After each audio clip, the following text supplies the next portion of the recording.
സംസ്ഥാനത്തെ നീല വെള്ള റേഷൻ കാർഡ് ഉടമകൾ അറിയേണ്ട സുപ്രധാനമായ ചില നടപടികൾ സംസ്ഥാന ഭക്ഷ്യ പൊതുവിതരണ വകുപ്പിൽ നിന്നും വരികയാണ്.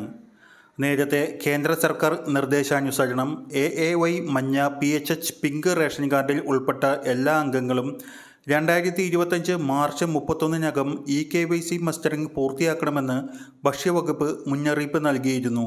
റേഷൻ കടകളിലുള്ള POS മെഷീനുകളിൽ വിരലടയാളം പതിക്കുന്നത് വഴിയോ ആരീസ് സ്കാനർ ഉള്ള റേഷൻ കടകൾ വഴിയോ അല്ലെങ്കിൽ മേര KYC ഫേസ് ആപ്പ് ഉപയോഗിച്ചോ മസ്റ്ററിംഗ് പൂർത്തിയാക്കാമെന്ന് ഭക്ഷ്യവകുപ്പ് അറിയിച്ചിരുന്നു. മാർച്ച് 31-നകം മസ്റ്ററിംഗ് പൂർത്തിയാക്കാത്ത അംഗങ്ങളുടെ പേരിലുള്ള റേഷൻ വിഹിതം തുടർന്ന് ലഭിക്കുന്നതല്ല. ഇതിന് പിറകെയാണ് ഇപ്പോൾ നീല വെള്ള കാർഡ് ഉടമകളെ ബാധിക്കുന്ന ചില നടപടികൾ വരുന്നത്. ഇതിൽ ആദ്യത്തേത് നീല വെള്ള റേഷൻ കാർഡ് ഉടമകളിൽ നിന്ന് മാസം ₹1 വീതം സെസ് പിരിക്കുവാൻ ഭക്ഷ്യ പൊതുവിതരണ വകുപ്പ് നീക്കം ആരംഭിച്ചിരിക്കുന്നു എന്നതാണ്.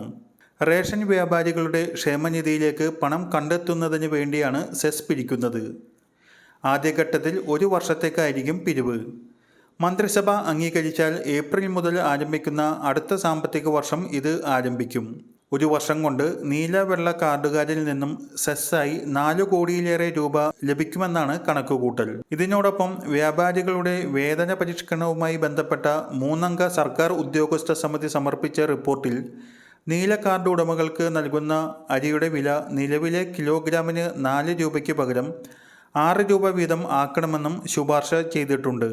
വെള്ളക്കാർഡ് ഉടമകൾക്കുള്ള അരിയുടെ വിലയായി വ്യാപാരികൾ അടക്കുന്ന ₹8.90 അധികമായി അടക്കുന്ന 60 പൈസ വ്യാപാരികളുടെ ക്ഷേമത്തിന് പ്രയോജനപ്പെടുത്തുവാനും ശുപാർശ ചെയ്തിരിക്കുകയാണ്. എന്നാൽ ആദ്യഘട്ടത്തിൽ നീല കാർഡ് ഉടമകളുടെ അരിയുടെ വില കൂട്ടുന്നതിന് പകരം നീല വെള്ള കാർഡുകാരിൽ നിന്നും ₹1 സെസ് വാങ്ങുന്ന നടപടി നടപ്പിൽ വരുത്തുന്നതിനാണ് ഭക്ഷ്യ പൊതുവിതരണ വകുപ്പ് നീക്കം ആരംഭിച്ചിരിക്കുന്നതെന്നാണ് ഏറ്റവും ഒടുവിലെ വിവരം. ഔദ്യോഗിക തീരുമാനം ഏതാനും ദിവസങ്ങൾക്കകം തന്നെ വരുന്നതാണ്.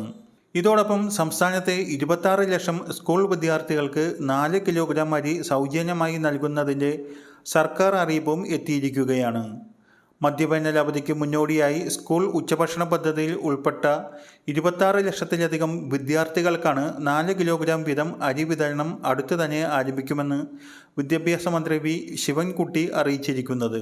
സപ്ലൈകോയുടെ കൈവശം സ്റ്റോക്കുള്ള 17,417 ടൺ അരിയിൽ നിന്നാണ് പ്രീ പ്രൈമറി മുതൽ 8ാം ക്ലാസ് വരെയുള്ള കുട്ടികൾക്ക് സൗജന്യ അരി വിതരണം ചെയ്യുന്നത്. അരി സപ്ലൈകോ നേരിട്ട് സ്കൂളുകളിൽ എത്തിക്കും. ചെറിയ ക്ലാസ്സിലെ കുട്ടികളുടെ അരി വാങ്ങുവാൻ രക്ഷിതാക്കൾ സ്കൂളിൽ എത്തേണ്ടി വരും. മുതിർന്ന കുട്ടികളുടേത് അവരുടെ കൈകളിൽ തന്നെ നൽകുന്ന രീതിയിലായിരിക്കും വിതരണം. ഒരു വീട്ടിൽ എത്ര കുട്ടികളുണ്ടോ അവർക്കെല്ലാവർക്കും 4 കിലോ അരി വീതം ലഭിക്കും. സർക്കാർ എയ്ഡഡ് സ്കൂളുകളിലെ വിദ്യാർത്ഥികൾക്കായിരിക്കും സൗജന്യ അരി ലഭിക്കുക. ഇതുപോലുള്ള ഇൻഫർമേറ്റീവ് വാർത്തകൾക്കായി ചാനൽ സബ്സ്ക്രൈബ് ചെയ്ത് ഉപയോഗിക്കുക.